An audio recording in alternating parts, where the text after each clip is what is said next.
നമസ്കാരം. ഷ്യാം കന്നൂസ്. വാർത്തകൾ വായിക്കുന്നത് അസ്കർ സിറ്റി ബിരിയാണി.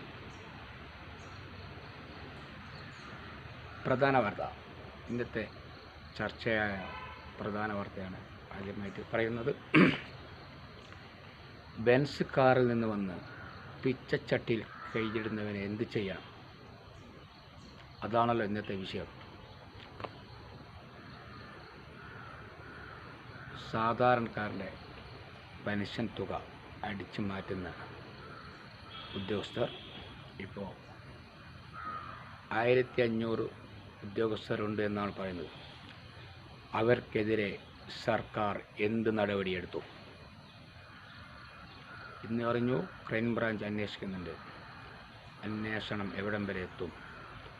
ഇന്ന് രാവിലെ 24 ന്യൂസ് കണ്ടു. ചർച്ച ഇന്നലെ നടന്ന ചർച്ചയായിരിക്കും, പക്ഷെ ഞാൻ ഇന്നാണത് കണ്ടത്.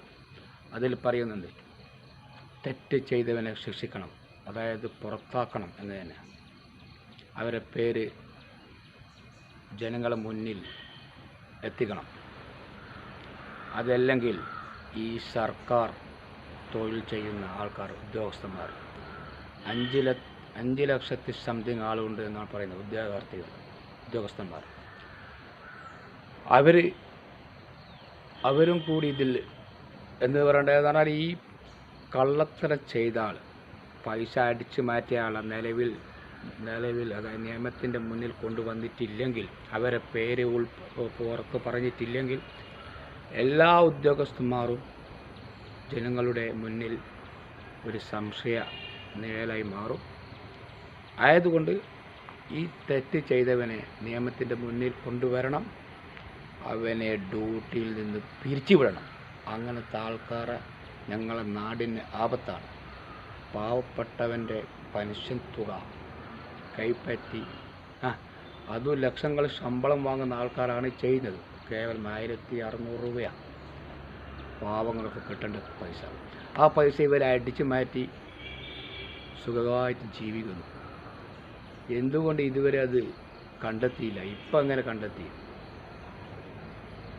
അവർക്കെതിരെ കർശനമായ നടപടിയെടുക്കണം. കർശനമായ നടപടി എടുത്തിട്ടില്ലെങ്കിൽ ഉദ്യോഗസ്ഥർക്കാണ് ഇതിൻ്റെ ഏറ്റവും ചുമതല. കാരണം അവരെ കട്ടവനെ പുറത്താക്കിയിട്ടില്ലെങ്കിൽ, അവരെ പേര് പുറത്ത് വന്നിട്ടില്ലെങ്കിൽ, എല്ലാ ഉദ്യോഗസ്ഥന്മാരും അതിൽ അംഗമാവും. അതായത് അവർക്കും കൂടി ഒരു പേര് ദോഷം വരുന്ന രീതിയിലാണ് ഉള്ളത്. ആയതുകൊണ്ട് ഈ നടപടി എത്രയും പെട്ടെന്ന് ഉണ്ടാകും എന്ന് പ്രതീക്ഷിക്കുന്നു. ഈ ഉദ്യോഗസ്ഥന്മാരെ എത്രയും പെട്ടെന്ന് പിരിച്ചുവിടണം. നമ്മൾ നാടിന് ആപത്താണ്. പാവപ്പെട്ടവൻ്റെ പെൻഷൻ തുക അടിച്ചു മാറ്റി ഇങ്ങനെ അടിച്ചുപൊളി ജീവിക്കുന്ന ഉദ്യോഗസ്ഥന്മാർ നമ്മൾ നാട്ടിന് ആപത്താണ്. അതുകൊണ്ട് ഇവരെ എത്രയും പെട്ടെന്ന് പുറത്താക്കണം എന്നാണ് എൻ്റെ അഭിപ്രായം. നിങ്ങളുടെ അഭിപ്രായം അറിയിക്കാം. അസ്കർ സിറ്റി ബിരിയാണി. ഓക്കെ, ബാക്കി വീണ്ടും കാണാം.